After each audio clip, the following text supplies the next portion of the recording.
La plupart des vendeurs en retail ne connaissent pas tous les KPI. Et ça, c'est un handicap lorsqu'on veut se faire embaucher, performer, voire même évoluer au sein de sa boutique. Vous devez absolument avoir ces connaissances pour devenir un vendeur solide et puissant. Avant de commencer, je vais me présenter. Je suis Olivier Salesman et mon but à moi, c'est de faire de toi un meilleur vendeur. Sur cette chaîne, tu vas avoir des notions pour travailler dans la vente, devenir le meilleur et prendre la responsabilité de ta boutique. En gros, je vais t'aider à améliorer ta carrière.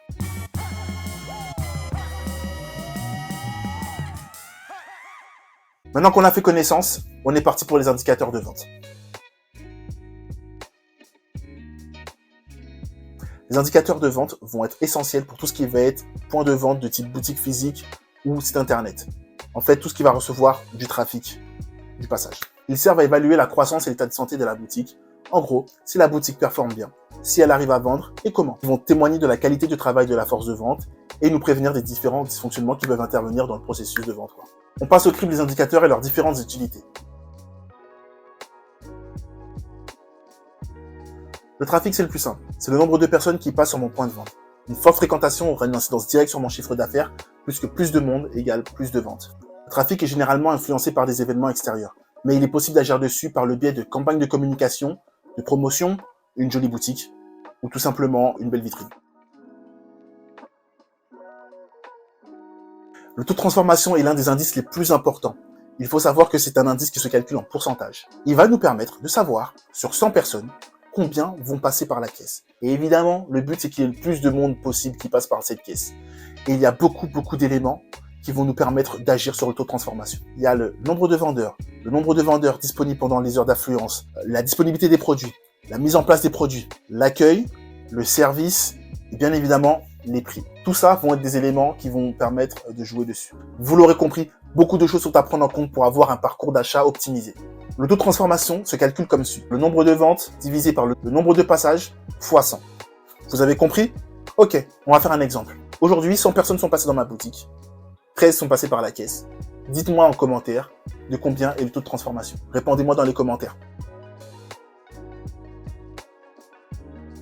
Lui, c'est mon petit préféré. Il y en a qui l'appellent l'indice, il y en a qui l'appellent le coefficient, c'est la même chose. En fait, le coefficient de vente, c'est l'indice qui va nous permettre de savoir le nombre d'articles par client. Et vous l'avez bien compris, le but, c'est de vendre le plus d'articles à un seul client. Clairement, cette métrique permet de savoir si les vendeurs sont bons ou mauvais, ou si les articles complémentaires sont bien situés. Le coefficient de vente est un indice semblable au panier moyen. Par contre, il va être différent dans son calcul. Il montre le nombre d'articles vendus par transaction, mais pas sa valeur. Ok, on va parler du panier moyen. Augmenter son panier moyen est une façon d'augmenter son chiffre d'affaires sans avoir à augmenter le nombre de clients. Il est parfois plus simple et plus rapide d'augmenter le panier moyen que de chercher à obtenir plus de clients. Ce calcul est très simple. Prenez le chiffre d'affaires et vous le divisez par le nombre de ventes et vous avez votre panier moyen. On termine par le chiffre d'affaires qui est selon moi le plus connu. Le chiffre d'affaires, c'est l'argent qu'on fait rentrer dans les caisses. C'est la métrique dont on va vous parler le plus dans le retail, car ça va être l'objectif le plus simple à poser. Vous allez avoir des objectifs sur la journée, sur la semaine, sur le mois et à l'année. Mais ce n'est pas suffisant. Il faut corréler l'objectif du chiffre d'affaires avec le coefficient de vente et le taux de transformation minimum.